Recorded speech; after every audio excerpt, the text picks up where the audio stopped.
Good afternoon, children. In this video, we are going to learn about the general election, midterm elections and by-elections. General elections means लोक सभा elections held after every 5 years are called general election.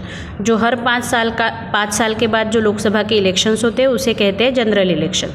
Mid term word में ही meaning छिपा है, जो बीच में ही हो जाते हैं, है ना. If the elected government loses its majority before completing its term in the parliament, or if the parties of the coalition government withdraw their support resulting in the loss of majority support for the government, and if no alternative government is possible, then elections are held before the completion of the term. They are called mid term elections.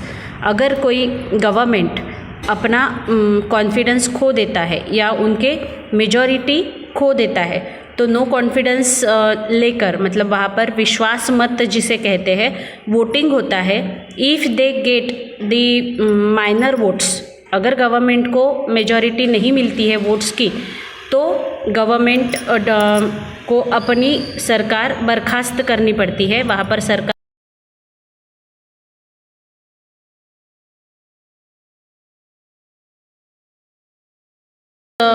Prove करती है, majority prove करती है, तो वो दूसरी party वहाँ पर government बना सकती है. लेकिन अगर कोई भी पार्टी मेजॉरिटी प्रूव नहीं कर सकती, तो ऐसे वक्त इलेक्शंस लेने पड़ते हैं. और ये बीच में ही जो इलेक्शन 5 साल कंप्लीट करने के पहले ही जो इलेक्शंस लिए जाते हैं उसे कहते हैं मिड टर्म इलेक्शंस. अब by elections if an elected representative in Lok Sabha, Vidhan Sabha or the local self government resigns, or due to his her death his seat becomes vacant, the elections are held for that vacant seat. This is called a by election. अगर कोई resign करता है, लोकसभा का member या विधानसभा का member या corporator कोई resign करता है या इल हेल्थ की वजह से, या कोई अगर किसी मेंबर की डेथ हो जाती है, तो वो सीट वैकेंट बनती है, खाली होती है. तो उस सीट के लिए जो इलेक्शंस लिए जाते हैं उसे बाई इलेक्शंस कहते हैं. Election commission established an expert committee on 8 अक्टूबर 2010. 8 अक्टूबर 2010 में इलेक्शन कमीशन ने एक एक्सपर्ट कमेटी अपॉइंट की थी, एस्टेब्लिश की थी. It was decided to add a new facility, voter verified paper audit trail, that is VVPAT. VVPAT मतलब voter verified paper audit trail. मतलब EVM machine में जब हम वोटिंग करते हैं तो हमारा वोट गया कि नहीं, है ना, जिसको मैंने वोट दिया उसी को मिला कि नहीं, ये प्रूफ मिलता है.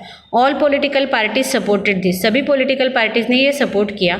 Because of this facility the voters can verify whether the vote cast is registered properly. तो जो वोट मैंने किया है वो प्रॉपरली गया है कि नहीं, रजिस्टर्ड हुआ है कि नहीं, ये हम देख सकते हैं VVPAT से. Okay, the purpose of this important step is to stop malpractices in elections. और ये VVPAT का